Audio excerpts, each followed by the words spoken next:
ए square minus b square का geometrical presentation. A square minus b square is equal to a plus b into a minus b होता है। It means अगर एक ऐसा square लिया जाए जिसकी हर एक साइड ए हो तो वो ए स्क्वायर को रिप्रेजेंट करेगा, और एक ऐसा स्क्वायर लिया जाए जिसकी हर एक साइड बी हो तो वो बी स्क्वायर को रिप्रेजेंट करेगा।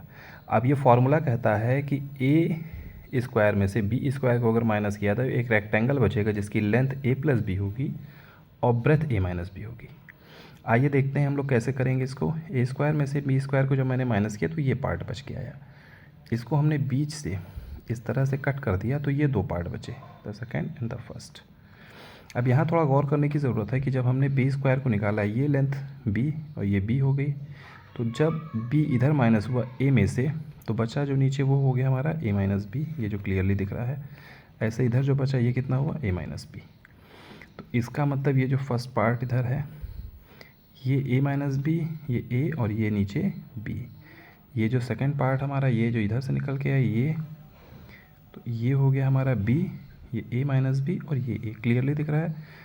फर्स्ट पार्ट को हमने यहाँ शिफ्ट कर दिया और सेकंड पार्ट को यूँ रिवर्स करके यहाँ अटैच कर दिया, तो ये बी ऊपर आ गया।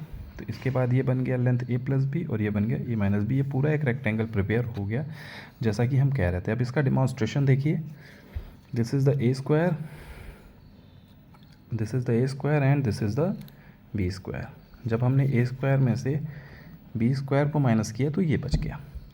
फिर हमने इसको इसे diagonal corner to corner cut कर दिया जो पहले से फिक्स था। तो अब ये दो पार्ट आ गए हमारे पास कट करने के बाद। This is the second part and this is the first part. हम फर्स्ट पार्ट को यहाँ ले आए और सेकेंड पार्ट को ये रिवर्स करके हमने सेकेंड पार्ट को इसके साथ अटैच कर दिया इस तरह से। आप देखिए क्लियरली एक रेक्टेंगल बन गया जिसकी लेंथ ए प्लस बी और ब्रेथ ए माइनस बी है। This is the geometrical representation of a square minus b square. Thank you everyone.